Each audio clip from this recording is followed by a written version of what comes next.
Welcome to WYCE's Community Closeup, our weekly public affairs program, produced in partnership with the Rapidian, our hyper-local news service here at the Grand Rapids Community Media Center. Community Closeup brings you a diverse perspective from community leaders throughout West Michigan. This is WYCE Station Manager Phil Tower. It is my distinct pleasure to welcome to our studios for this week's program the Executive Director of Grand Rapids Ballet, Mary Jennings, as well as the Artistic Director of Grand Rapids Ballet, James Sofranko. They are not on a Zoom or on a phone line. They're in studio. Hello, guys.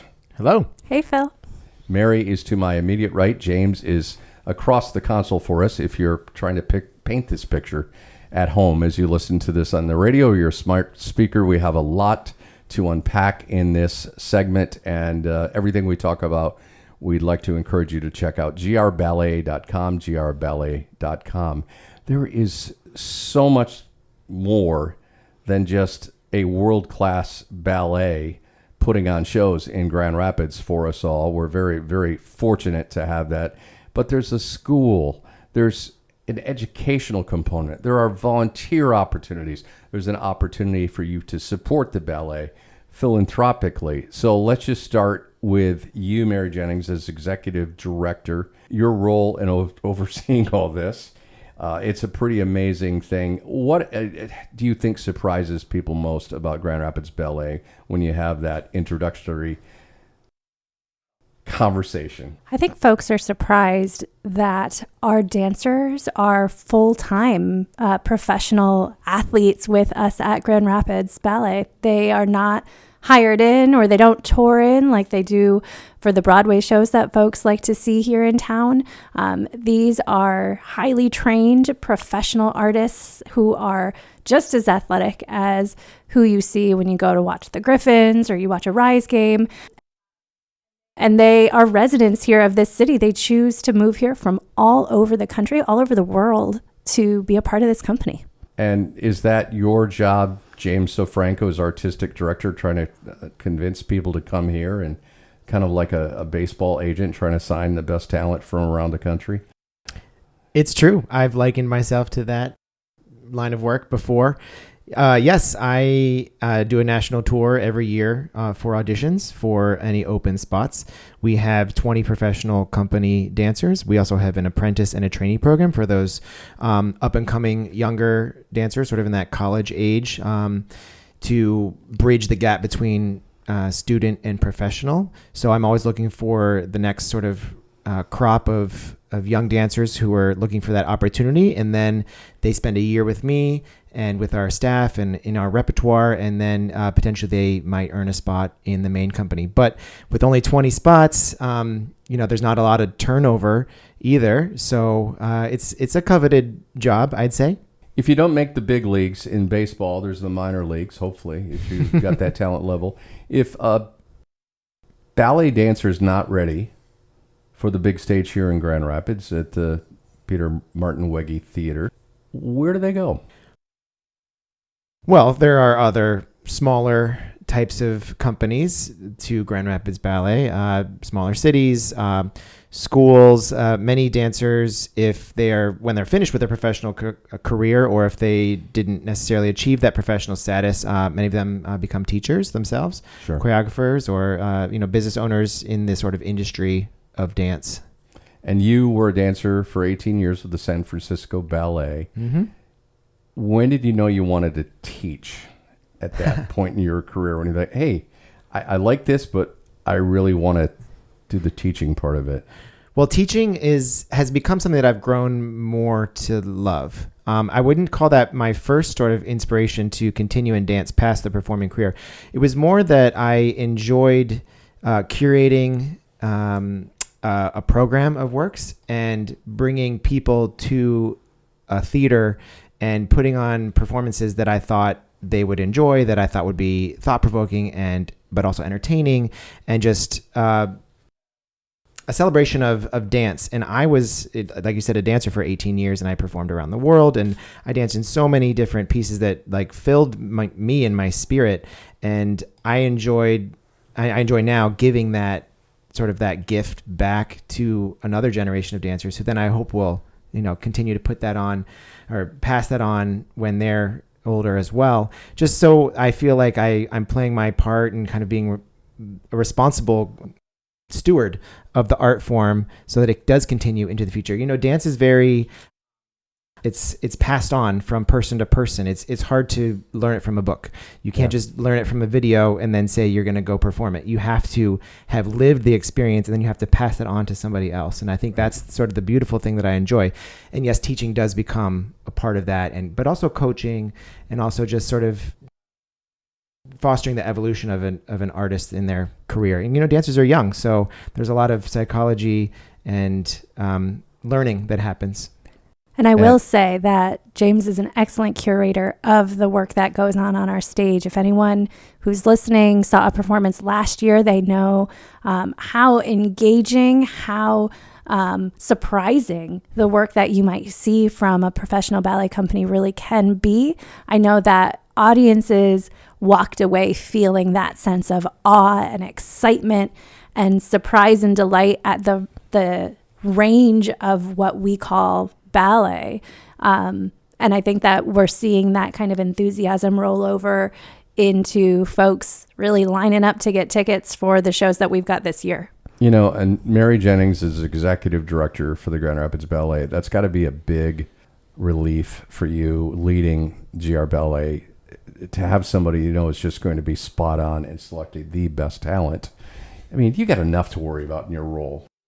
No doubt. And James is just kind of like, okay, you got this, James. And then to see that come to life on stage, that's got to be a good feeling for you. Absolutely. Absolutely. I also come from a dance background and have training and went to college for ballet and for dance. And so I don't want to say that I'm picky, but I'm not picky. And so this opportunity was exciting to me to come join this company for a myriad of reasons. Being Michigan's home for professional ballet is not a small feat. Being a dance organization that's been around for over 50 years is not a small feat.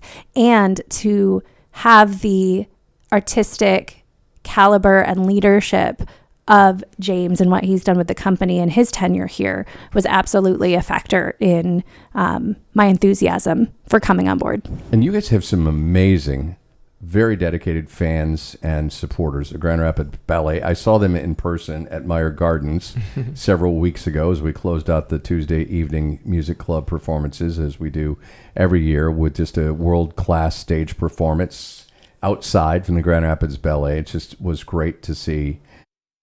But you also have, speaking of your experience as a dancer, Mary, you have a school at Grand Rapids Ballet. I don't want to run out of time so we can talk about the 2025-2026 season, but take just a quick minute to touch on the school, if you would, please. Our school serves 250 students a year through our academic year, our school year programs, and our summer program. Our students age ranges from 3 to probably 83. We've got little bitty kids in our young dancer program. So many families coming to sign their young child up for their first dance class.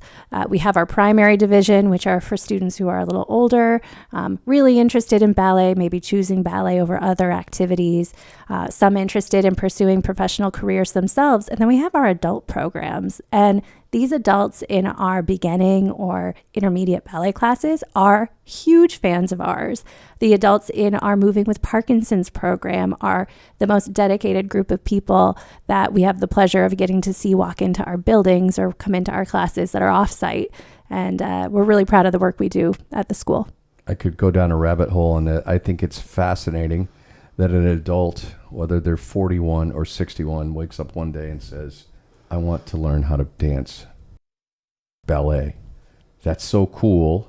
And not only encouraging, inspiring, I think of all kinds of words. If you want to learn more about the ballet school, whether you're 21 or 41 or 81, he said 83 in there, grballet.com, grballet.com. Okay, you guys, you've got just, I'm going to use this word on the radio, a boffo season, an amazing season with a brand new ballet kicking it off which is actually playing this weekend. And because of the overwhelming popularity, James told me you added a second performance the following weekend, next weekend, as this is running on the radio, correct? Yeah, it's actually our fourth. We have 3 performances in the first weekend, and then we added a 4th show on Saturday, November 1st. All right, grballet.com. If, as this is playing on the radio, there are still tickets left, I hope there are. Otherwise, there's a whole fantastic season. Sherlock, though, is a world premiere from your own choreographer, Penny Saunders. Give us a real quick take on this, because I don't want to run out of time to hit on the other shows. Sure. This is a very exciting and unique venture for us, one we've never done before. It's a co-commission with 2 other companies around the country, Nashville Ballet and Ballet Idaho and Grand Rapids Ballet, all pooled our resources to create a bit of a larger production, larger scale. So Penny, as a choreographer and the brainchild behind these characters of Sherlock coming to the stage in dance form. So she can think a little bit bigger, a little bit bolder. It will have its premiere on our 3 respective stages throughout this season. And she has, I guess, brought these characters to life through multiple storylines. So she's not telling one specific narrative, but she's kind of giving a sense of who these characters are.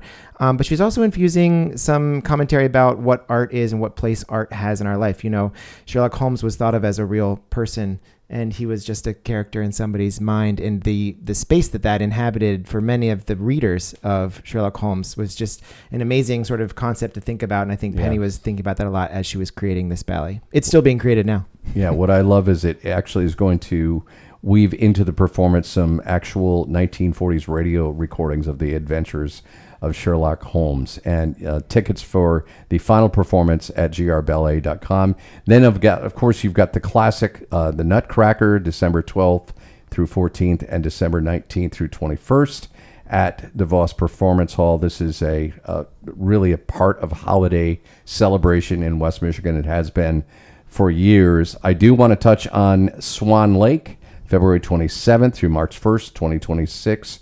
The classic ballet. And I mean, you guys do all kinds of ballet to go from Sherlock, then to the Nutcracker, and then Swan Lake. What should people know about Swan Lake if they've never seen it, James? Well, this is one of the most iconic ballet performances you can go see. I would call it a bucket list item for many people, and Indeed. It is a favorite of ballet fans everywhere. It is a piece that our dancers want to dance in their career. Like I said, careers are short, so when it comes around, they give it their all. It's especially important for the female lead ballerina, who plays the dual role of Odette, the white swan, and Odile, the black swan. And they are different characters, but they're always traditionally played by the same woman on the stage, and it's a tour de force for her and the man, Prince Siegfried, who partners her. But it's an amazing thing to watch. The score by Tchaikovsky is one of his finest. It's very well known, and there's a scene with all the swans in their white tutus and the famous 4 little swans dancing together, holding hands. There's just a lot of iconic things that you may have seen before, even if you haven't seen Swan Lake, and be like, oh, so that it's from Swan Lake, that tune, or this movement, or the way these dancers are paired together. So to do it all, the whole full length as Grand Rapids Ballet at DeVos Hall with the Grand Rapids Symphony, is just a dream come true. For me, I'm choreographing it brand new, although in a traditional manner after the original choreography by Marius Petipa and Lev Ivanov.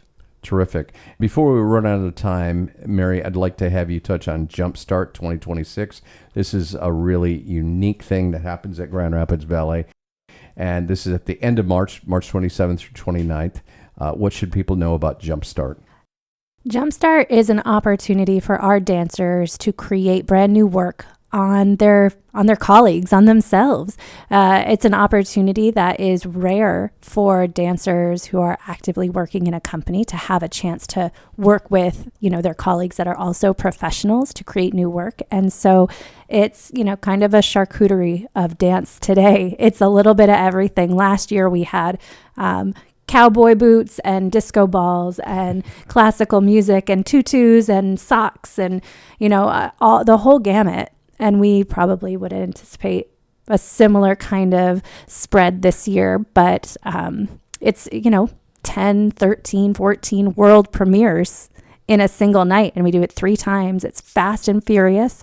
The dancers get 3 weeks to work with each other, to build the work, to get it ready for the stage, to put it on stage, to perform it, and then it's done. And so it's kind of like lightning in a bottle. Fantastic. The season wraps up with In the Countenance of Kings, April 24th through 26th, May 1st through 3rd at the Peter Martin Wege Theatre. A beautiful place to experience the ballet, or DeVos Hall. Real quickly, I've got about a minute left, James Sofranko. This is choreographed by Justin Peck, one of the best in the business today. What should people know about it? This is a ballet that I actually danced in San Francisco Ballet myself. Justin Peck is the resident choreographer of New York City Ballet. He's formed an artistic partnership with Sufjan Stevens, who has Michigan roots, the independent musical artist, Sufjan, and they've done a Broadway show together and numerous ballets. So this is one that is dear to me because I was around for the creation process of it. So I'm very glad to be bringing it here to our dancers. It has only been performed in 2 other companies, Seattle's Pacific Northwest Ballet and San Francisco Ballet. So we are the only 3rd company to ever perform this work.